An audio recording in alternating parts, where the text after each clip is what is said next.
13. decembra sa v našej strednej zdravotníckej škole uskutočnil Deň otvorených dverí, ktorý prilákal veľký počet záujemcov o štúdium v oblasti zdravotníctva.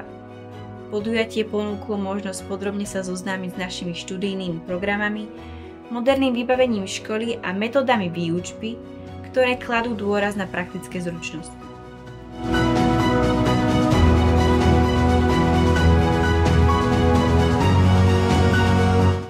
Návštevníci mali možnosť prehliadnúť si odborné učebne a laboratóriá, v ktorých sa naši študenti pripravujú na profesie praktická sestra, masér, asistent výživy a zdravotnícky laborant.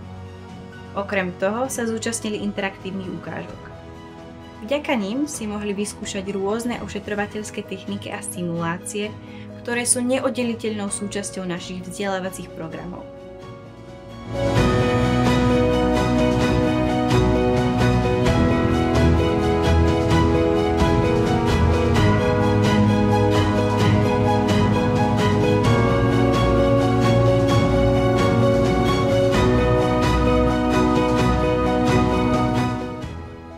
Veľkým prínosom boli aj osobné stretnutia s učiteľmi a súčasnými študentami, ktorí sa podelili o svoje skúsenosti so štúdiom a životom na škole.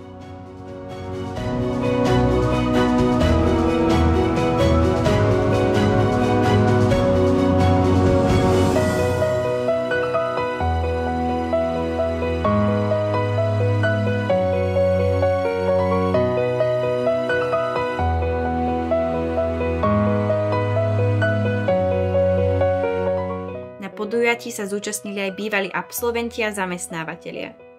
Stretnutia prebiehali v podobe diskusí, návštevníci sa dozvedeli o možnostiach kariéry a perspektívach v zdravotníctve. Celková atmosféra podujatia bola veľmi pozitívna a povzbudzujúca. Ďakujeme všetkým, ktorí sa zúčastnili a tešíme sa na budúcich študentov našej školy.